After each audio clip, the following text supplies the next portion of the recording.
ఈ రోజు మనం ప్రపంచంలోనే అతి పెద్ద పాము అయిన టైటానోబోవా అనే పాము గురించి తెలుసుకుందాం. కొన్ని పరిశోధనల ప్రకారం పూర్వకాలంలోనే ప్రపంచంలోనే ఈ పాము అతిపెద్ద పాముగా చెప్పబడింది. మనకు ఎప్పుడైనా భూమిపైన అతిపెద్ద పాము అంటే గుర్తొచ్చేది అనకొండ లేదా పైథాన్. కానీ ఇది మీకు తెలుసా, ఒకప్పుడు ఈ భూమిపై అతిపెద్ద పాము ఏమిటని? దాని ముందు అనకొండ కూడా ఒక చిన్న పాములా కనిపిస్తుంది. అవును, నేను మాట్లాడేది మహా వినాశకారమైన టైటానోబోవా గురించి. ఈ రోజు మనం ఈ వీడియోలో ఈ పాము గురించి కొన్ని నిజాలు మాట్లాడుకుందాం. అలాగే దాని భయంకరమైన వేటాడే పద్ధతుల గురించి తెలుసుకుందాం. కాబట్టి ఈ వీడియోని చివరి వరకు తప్పకుండా చూడండి, ఎందుకంటే ఈ కథలో మీకు తెలియని ఎన్నో కొత్త విషయాలు తెలుసుకోవచ్చు.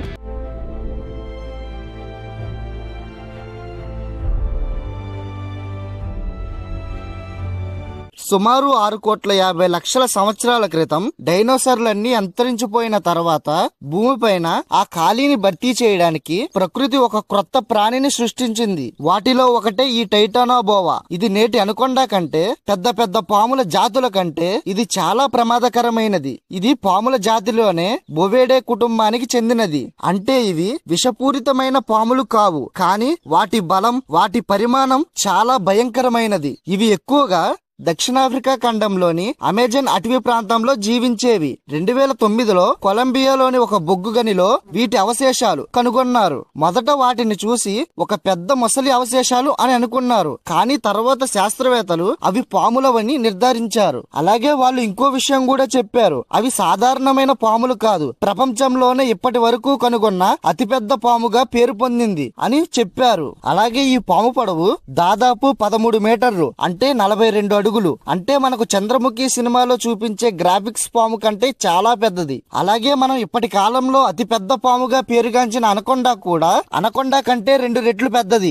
దీని లావు 3 అడుగులు, అంటే ఒక చిన్న పిల్లవాడు పూర్తిగా దీని వైపు అడ్డంగా పడుకోగలడు. ఇంత భారీ పరిమాణంలో ఉన్న ఈ పాములు భూమిపై కదలడం కష్టమవడంతో టైటానోబోవా ఎక్కువగా నీటిలో లేదా మడుగుల్లో గడిపేది. ఇది కూడా అనకొండ లాగే నీటిలో దాగి శత్రువులపై దాడి చేసేది. అలాగే ఈ పాములు వేటాడే విధానం చాలా భయంకరంగా ఉంటాయి. విషపూరితమైన పాములైతే కాటు వేసి చంపుతాయి, కానీ ఈ టైటానోబోవా వంటి పాములు శరీరంతో గట్టిగా బిగించి చంపేస్తాయి. అది ఎలా అంటే శత్రువులను గట్టిగా పట్టుకొని చుట్టేసి దాని శ్వాస ఆగే వరకు నలిపేస్తాయి. ఇంత బలంతో అది దాదాపు 400 PSI ఒత్తిడిని సృష్టిస్తుంది. అంటే ఏ జంతువైనా క్షణాల్లో చనిపోగలదు. ఆ తర్వాత ఆ మొత్తం ప్రాణిని ఒక్కసారిగా మింగేసుకుంటుంది. ఇంత పెద్ద సైజులో ఉన్న పాములు ఎక్కువగా చేపలను, మొసళ్లను మరియు ఇతర నీటిలో జీవులను వేటాడేది.